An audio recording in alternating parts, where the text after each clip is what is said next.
On va donner la parole, cette fois-ci à un exemple. J'invite Gaëtan Lecoirer à venir avec moi sur scène pour la suite. Merci Jean-Louis pour les réponses à toutes les questions. Donc on l'a dit tout à l'heure, aller sur un référentiel de compétences, ce n'est pas aller jusqu'au bout dans l'approche par compétences. Pour aller jusqu'au bout du processus, il faut aller jusqu'à des situations d'apprentissage et d'évaluation. Eh bien, comment ça se passe? Est-ce que parmi vous, il y a des collègues qui l'ont fait? Oui, vous êtes plusieurs à déjà les mettre en place. Vous êtes même plusieurs à en mettre en place même avant qu'on parle d'approche par compétences. Eh bien, ici, nous allons voir un exemple avec Gaëtan Lecoirer, qui est enseignant-chercheur et il est en licence information et communication. Je te laisse le micro. Alors, merci bien Grégory pour cette magnifique introduction. Alors, j'ai pas le meilleur chrono, enfin, j'ai pas le meilleur créneau pour faire cette présentation parce que j'arrive. Si, voilà, là ça marche. Ok, parfait. Donc, merci Grégory encore une fois pour ton introduction. Alors effectivement, là je vais vous présenter des situations d'apprentissage et de pédagogie, alors plutôt orientées dans le cadre d'une licence information communication, qui va être elle-même encadrée par le département communication hypermédia de l'USMB. Alors, pour rapidement faire le plan de cette intervention, alors évidemment, je vais présenter le département pour vous représenter un peu qui nous sommes, vous montrer très rapidement la structure de notre licence. On va parler un peu compétences quand même, les 3 compétences majeures que l'on travaille au sein de notre licence. Et puis, pour représenter justement ces compétences qui sont travaillées, je vais enchaîner sur 3 exemples de mise en situation, donc de situations d'apprentissage et de projets qui sont développés en licence, notamment des exemples tirés de la licence 1 et de la licence 2. Alors je tiens quand même à préciser que beaucoup de nos cours, quand même au sein de l'équipe du département communication hypermédia, étaient déjà sous un type de format APC en quelque sorte, en tout cas on manipulait déjà un peu des compétences avant son déploiement à l'USMB, en tout cas c'était quand même porté par les membres de notre équipe. Et l'LSH. Donc pour revenir un peu rapidement sur l'équipe, vous voyez un descriptif sur la partie gauche de la slide. Alors pour ma part, moi je suis donc Gaëtan Lecoirer, comme ça a été présenté par Grégory. Alors je suis enseignant-chercheur contractuel, je tiens à le préciser quand même, docteur en sciences de l'art et responsable de la première année donc de licence information communication. Et je représente Carole Brandon, qui est notre directrice d'études au sein de la licence information communication et du département communication hypermédia, qui est maître de conférence en art et qui est également responsable de la licence et responsable L3, qui s'excuse de ne pas être là en physique aujourd'hui d'ailleurs.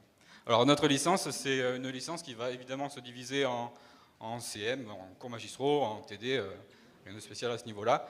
En tout cas, on va surtout développer des compétences qui sont portées par une équipe d'enseignants-chercheurs et d'artistes. Ça, c'est un élément important. Et vous allez voir aussi que certaines des images qui vont apparaître dans le diapo sont des images que j'ai tirées de certains de nos cours présentés à nos étudiants de licence. Justement, cette licence, elle est travaillée avec le département qui va s'appuyer sur une pédagogie qui va être active par projet surtout, et basée sur des formes de problématisation et d'expérimentation. On va essayer de confronter les étudiants à des situations d'apprentissage qui vont varier et qui vont les obliger à, d'une part, trouver des solutions individuelles, donc par tâtonnement, par de la recherche, essai et retour, par itération aussi surtout. Et on va petit à petit les amener à se positionner pour affirmer progressivement une sorte de démarche, en tout cas une démarche qui va devoir s'inscrire dans une interdisciplinarité, qui est un élément aussi important en licence et dans notre département, puisqu'on va jouer sur cette interdisciplinarité entre communication, art et puis technologie. Alors l'étudiant, l'apprenant, va se positionner aussi à construire une posture critique vis-à-vis de son projet personnel et professionnel. Et il va devoir aussi, il ou elle va devoir faire face à des questions sociétales. Et la licence, l'objectif quand même de cette licence, c'est aussi d'aider cet apprenant, cette apprenante à se placer, ou en tout cas à faire sa place dans ce monde très particulier. Ce qui est développé au sein de cette licence, donc en 3 ans, ce sont 5 domaines pédagogiques qui vont être interconnectés, que vous voyez dans l'encadré à gauche. autour de la question de la culture de l'image et des arts, l'humanité numérique ou la création numérique et de l'hypermédia, par exemple. Tout ça qui est relevé par trois compétences majeures, qu'on retrouve dans les termes analyser, concevoir et créer. Et ces trois compétences sont divisées ensuite en trois niveaux, parce que trois niveaux d'études, hein, L1, L2, L3. Donc pour chaque compétence, nous avons déployé, ça c'est important, nous avons déployé 6 apprentissages critiques qui appartiennent justement à ce référentiel RNCP qu'on a beaucoup entendu parler depuis ce matin, donc, qui appartiennent à ce référentiel de la mention licence. Alors je vais passer maintenant, parce que le temps passe également, je vais passer aux exemples de situations d'apprentissage en commençant par un premier exemple tiré de la première année. Donc un exemple qu'on appelle projet magazine chez nous.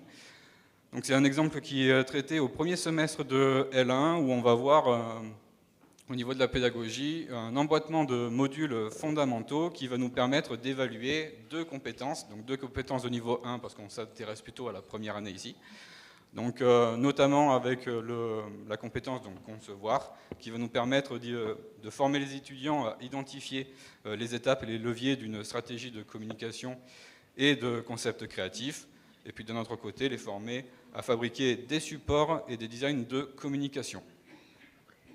Alors ces deux compétences sont développées dans une UAF, donc une unité d'apprentissage fondamentale, intitulée Design visuel, qui se structure en trois cours, en 3 modules, en 3 TD. Design, conception de visuel, chaîne du print. Donc ça, ce sont des modules que l'on va emboîter les uns par rapport aux autres, en quelque sorte. En tout cas, ces modules qui sont en lien, qui vont aider, ou en tout cas accompagner, former l'apprenant, l'apprenante dans une méthode de gestion de projet print plutôt, en première année, en premier semestre surtout, et dans l'acquisition de compétences techniques professionnalisantes pour la manipulation d'une suite de logiciels de présentation assistés par ordinateur et de logiciels de création. Donc, ce qui est important dans cette UAF et dans cette situation d'apprentissage qui est portée dans cette UAF, c'est qu'on a donc 3 enseignements, donc 3 enseignants. Là, ce qui va être développé, c'est un véritable travail de groupe de la part des enseignants qui vont devoir dialoguer et développer ensemble cette situation d'apprentissage. Dans ces situations d'apprentissage, on va retrouver des apprentissages techniques qui vont être développés au travers d'exercices.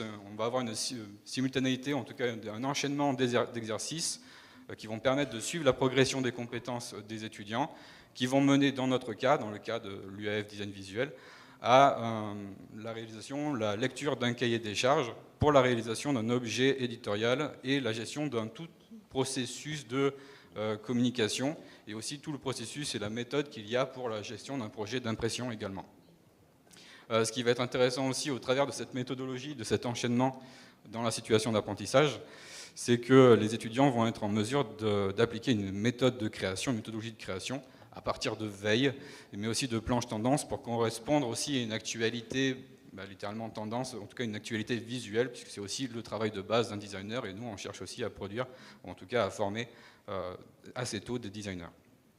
Donc dans cette méthodologie, ils vont produire des livrables, donc des objets éditoriaux de type magazine, ou en tout cas des objets éditoriaux qu'on peut trouver dans un magazine. Donc comme exemple, on va pouvoir trouver, vous avez des exemples à droite si vous arrivez à les voir, on va pouvoir trouver des publicités, on va pouvoir trouver des logos, on va pouvoir trouver des identités visuelles par exemple, et tout ça réalisé à partir encore une fois de logiciels de création graphique, donc là plutôt orienté CAO. Les livrables répondent à un cahier des charges spécifique, ça c'est aussi un élément important pour essayer de former les étudiants à cette capacité de lire ces documents très spécifiques où on va préciser une demande avec un format, avec un contenu rédactionnel par exemple, avec une quantité de rubriques à respecter. Voilà, tout type de contraintes qu'il faut aussi apprendre à gérer. Ça mène l'étudiant et l'étudiante... Ça mène l'étudiant ou l'étudiante à acquérir une certaine expérience autour de la gestion de projet. Ça les amène aussi à rencontrer des professionnels, qui est une expérience importante pour eux. Ça les force aussi à apprendre à produire un livrable professionnel. Et tout ça, c'est une méthodologie qui va être acquise en première année. Et c'est important qu'elle soit acquise en première année parce qu'on la considère comme un prérequis ensuite pour la L2 et la L3. À la fois pour ensuite, dans la demande d'un rendu, tout simplement que l'étudiant et l'étudiante fassent une création qui soit pro, qui soit propre, et puis aussi dès la L2 et la L3 parce que c'est une base qui va permettre d'intégrer d'autres outils par la suite. Donc par exemple comme la modélisation 3D ou pour faire de l'animation 3D, du motion design, faire de l'interactivité ou même de la programmation. Par contre, cette méthodologie auquel sont formés les étudiants en première année, elle ne sera plus tout à fait aussi applicative par la suite. C'est quelque chose qui va être considéré comme acquis et puis après les étudiants poursuivent leurs études. C'est quand même aussi dans ce travail-là un projet de valorisation de leur production et finalement de leurs compétences, toujours dans une situation, en tout cas dans une posture professionnalisante et technique, qui va les aider encore une fois hein, par la suite à toujours être dans cette capacité de produire des documents qui soient pro et qui soient propres pour nous en tout cas. Donc, deuxième exemple qui intervient en L2 au premier semestre, donc au semestre 3, où là on va faire une situation d'apprentissage qui va s'orienter autour de la question du genre et du jeu de société, et qui va viser une forme d'initiation à la recherche pour les étudiants. Ici on va évaluer 3 compétences, donc nos 3 compétences, mais au niveau 2, parce qu'on va plutôt considérer les étudiants de deuxième année. Donc on retrouve nos compétences, donc concevoir, créer, mais aussi la analyser, où on va chercher à former les étudiants à analyser les pratiques de l'information et de la communication actuelles. On va les aider à établir une stratégie de communication et de concepts créatifs simples. Et puis on va les aider aussi à mettre en œuvre des dispositifs simples de communication multimédia. Ici, on va avoir davantage des cours magistraux qui vont donner une base de compréhension et qui vont les aider aussi à acquérir des notions sur les gender studies. Et on sait à quel point les gender studies sont actuelles et sont porteuses en fait, dans l'actualité scientifique. Les CM aussi, évidemment, sont un gros apport théorique et vont s'adapter également aux problématiques soulevées par les étudiants pour faire un lien avec leur production. Alors justement, la production que doivent réaliser les étudiants de deuxième année est faite à partir d'une information polémique. Là, on va aller plutôt dans le contenu de ce qui est développé. Donc, à partir d'une information polémique sur la question de genre trouvé et choisi sur un réseau social, les étudiants vont analyser un contexte informationnel et puis vont créer un jeu de société, justement, pour rendre compte des mécanismes communicationnels et les enjeux sur la notion de genre et les discriminations qu'elle engendre. Donc là, on voit une initiation, en fait, à une méthodologie de recherche, maintenant, qui se structure sur la conception et les règles d'un jeu de société. Donc on va interroger ici des questions d'actualité et évidemment des questions sociétales. Alors par contre, même si l'objet jeu de société permet d'évaluer tout ça, c'est pas alors ici le design et le packaging vont pas être évalués en tant que compétences, parce qu'encore une fois, la partie design, elle a été acquise l'année d'avant en L1, avec par exemple le fameux projet magazine. Ici, c'était une IAF, donc pareil, une unité d'apprentissage fondamental, qui est travaillée donc en 2 enseignements et par 2 enseignants. Donc ici, ce qui va être intéressant, c'est que l'UAF, elle se développe autour d'un atelier de recherche-création porté par 2 enseignants, qui propose une ludopédagogie, en quelque sorte, qui va permettre d'appréhender des situations et des dispositifs médiatiques complexes. Chose importante au sein de cet atelier, c'est que la méthode de pédagogie est encadrée par une forme de workshop. Et c'est donc des journées auxquelles les 2 enseignants, les 2 binômes restent constants et en contact avec les étudiants. Okay. Donc au sein de ce workshop, on va avoir 2 situations d'apprentissage en recherche-création, où d'abord sera développée une méthodologie cartographique pour contextualiser les informations et la mise en réseau de cette information. Et puis après, on aura plutôt une méthodologie basée sur les arts afin de produire justement ce jeu de société. Donc les étudiants vont travailler d'abord en groupe.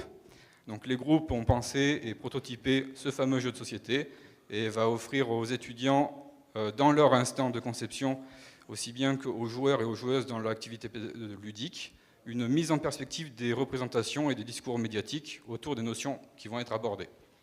Les étudiants doivent ensuite, par contre, développer un texte de recherche individuel sur l'analyse de la situation qui va être choisie et les apports théoriques qui ont été amenés au sein de ce cours.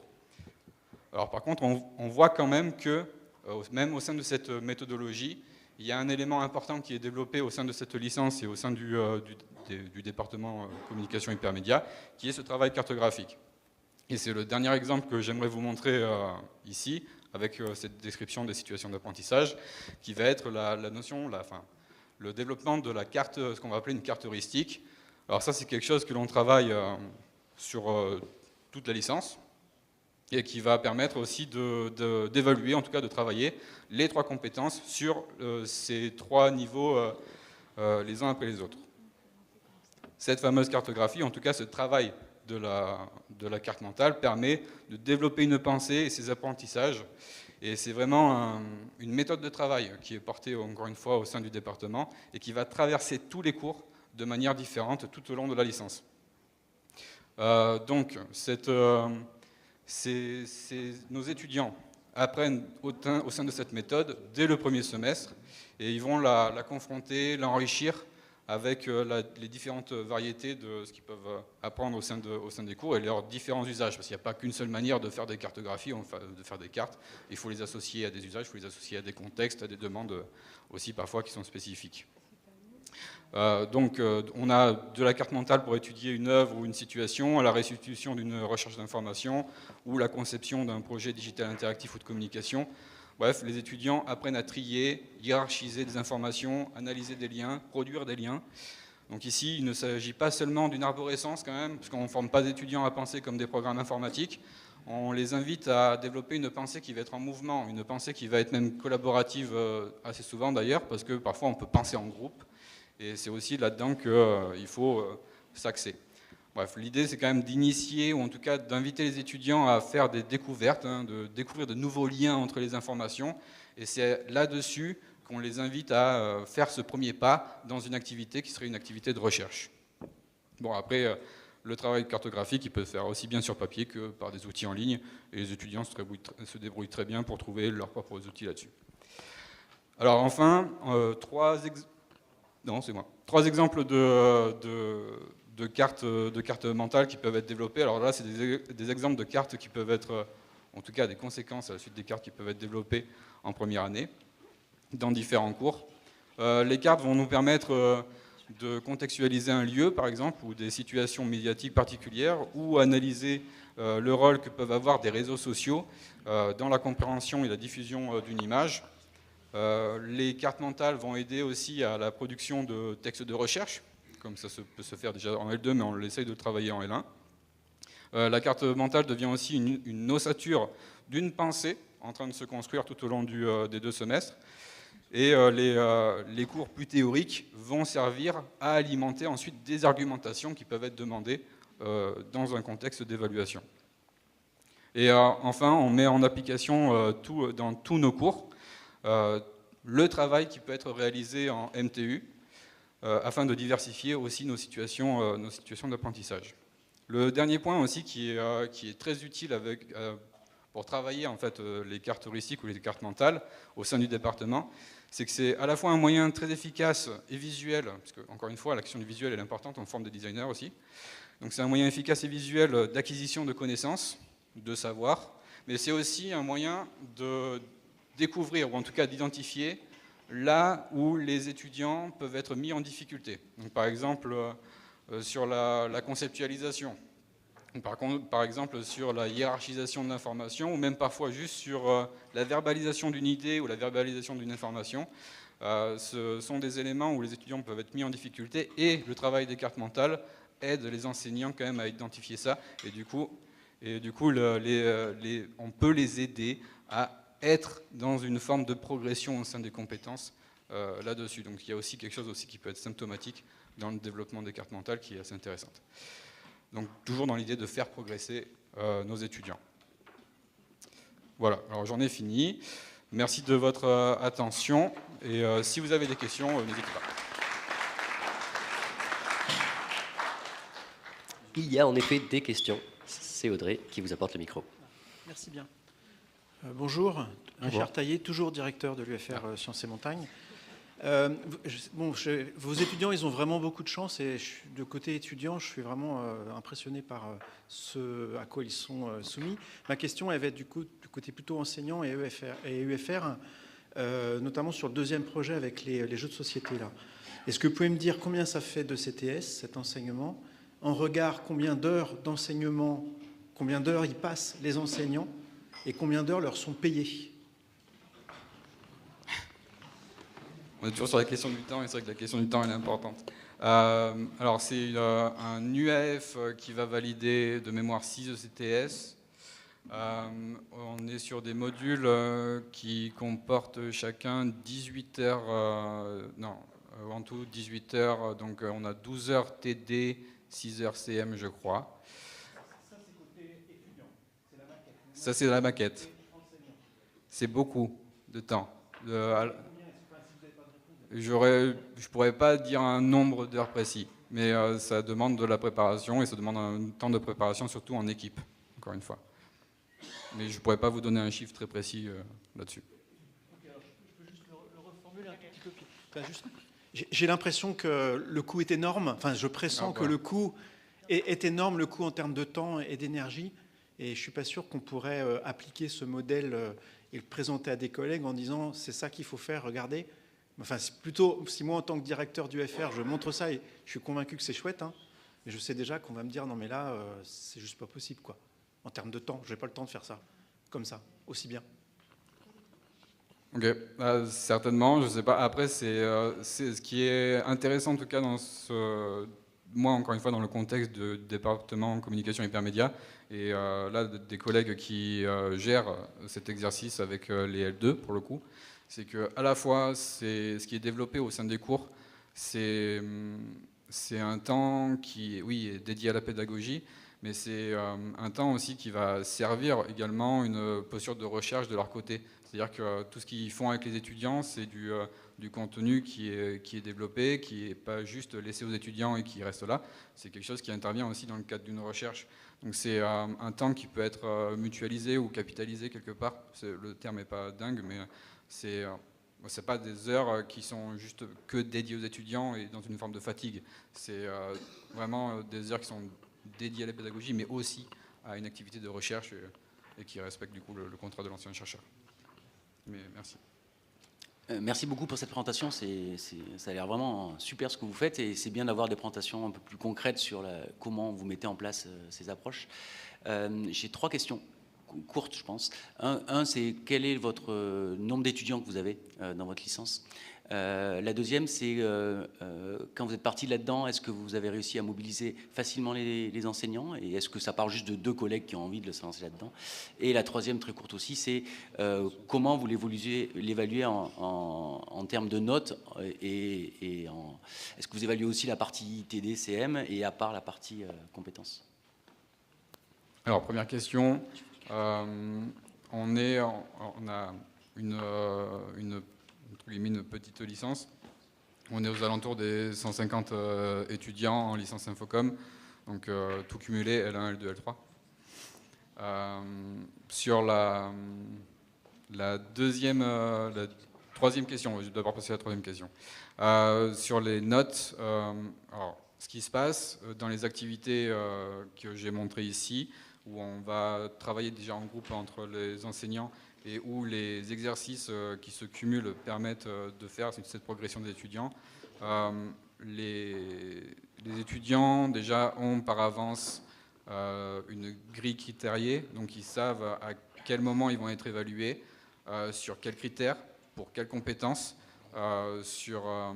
et à quelle date du coup évidemment. Et donc il va y avoir une note pour chaque module, mais à la fin il y aura une moyenne à l'UA. Et ce qui va être important également, c'est que les notes ne sont pas des notes qui sont figées par exemple, au bout de 3 semaines, il y a une première note, ben cette note va rester, puis après on aura une autre note, cette note va rester, tout ça, ça va faire une moyenne. L'idée, c'est que la compétence, elle peut évoluer dans le temps, surtout que c'est des projets qui sont relativement longs, ils sont développés en un semestre, par exemple. Donc dans un semestre, l'étudiant ou l'étudiante peut progresser. Du coup, les notes sont jamais que des éléments d'un instant T.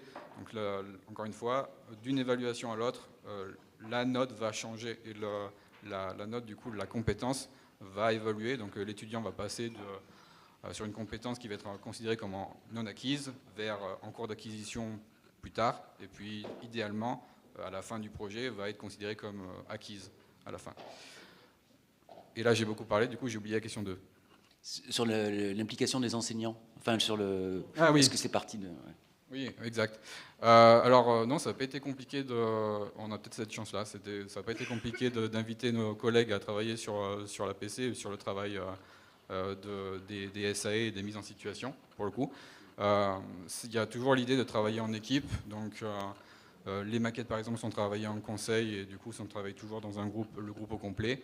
Et puis après, pour les situations d'apprentissage, c'est même les fiches SAE, elles sont lancées par les responsables d'année, mais le contenu après il est développé par les enseignants qui sont concernés par ces situations d'apprentissage et puis validé ensuite par la responsable de la PC et puis la directrice d'études. Mais du coup, non, pas de grandes difficultés de notre côté. On a encore une question là-bas, Audrey, je te laisse y aller. Une petite particularité aussi, c'est que vous incluez les vacataires dans la démarche. Peut-être un mot dessus sur le fait que vous êtes une équipe soudée, mais que vous accueillez aussi le personnel qui les vient contractuels et les vacataires. Et les contractuels, par exemple. C'est vrai, on les salue. Tout à fait. Question, allez-y. Vous avez parlé donc d'attribuer des notes aux compétences dans vos SAE qui correspondent à des niveaux, si je comprends bien, d'un acquise ou ce genre de choses. Comment vous le présentez aux étudiants? Qu'est-ce que vous utilisez comme outil pour ça? Est-ce que c'est une grille critériée? Est-ce que oui. c'est... D'accord. Oui, c'est ça, c'est dans les grilles critériées. Alors c'est justement un élément qui peut perturber perturber les étudiants. Au début en tout cas, parce qu'ils ont plutôt une habitude, surtout quand ils arrivent en première année, ils ont une habitude au lycée pour certains, d'être évalués sur du chiffre, 0 à 20. Et puis après ils arrivent à l'université et là d'un coup on leur dit, ben voilà, vos notes vont être décrites par des compétences donc non acquises, encore d'acquisition acquise, et puis avec ces notes-là, un retour détaillé est fait à chaque fois. Dans la grille critériée, les compétences, pour essayer de faire cette traduction de la compétence, il y a un rapport à la note chiffrée qui va être utilisé, mais c'est vu comme une sorte d'équivalence. On essaye vraiment de mettre en avant la compétence et pas l'équivalent chiffré auprès de l'étudiant. Donc, par exemple, le non-acquis... on va considérer comme non acquis une compétence parce que sur un certain rendu, par exemple pour le projet magazine au sein d'un exercice, si l'étudiant devait développer un logo par exemple, il ou elle respecte aucune des recommandations, que le travail de PAO il n'est pas suffisamment clair, ou la manipulation du logiciel n'est pas développée, on est proche du hors-sujet par exemple, du coup on va être sur quelque chose qui va être entre le 0 et le 5 ou 6, je ne sais pas, mais cette équivalence est considérée comme non acquise. C'est là-dessus qu'on peut se baser. Mais après, les étudiants acceptent au cours de l'année quand même ce travail de la compétence. Et du coup, c'est assez agréable de travailler avec eux là-dessus. Je ne sais pas si j'ai répondu. Oui, tout à fait. Oui, tout à fait, pardon. Et donc, vous avez plusieurs notes en fait pour chaque SAE, ou c'est c'est une question qui nous préoccupe beaucoup. Donc il y a plusieurs notes, il n'y en a qu'une seule. Comment ça marche? Du coup, dans notre cas, dans une SAE, on peut avoir plusieurs modules. Chacun des modules va être évalué à un moment donné sur une certaine fréquence. Donc à chaque évaluation, il y aura une note. Donc par exemple, je recite l'exemple de l'UAF Design Visuel avec le magazine. On avait 3 cours. Dans ces 3 cours, on va avoir des évaluations intermédiaires. Chaque évaluation aura une note, mais encore une fois, l'idée c'est que la note peut progresser d'une évaluation à l'autre. Et c'est juste à la fin, quand on aura fait le livrable final, il y aura pour chaque étudiant une moyenne à l'UA. Donc en fait, il y aura une moyenne qui sera faite de leur note à ces 3 cours cumulés. Voilà. D'accord, merci.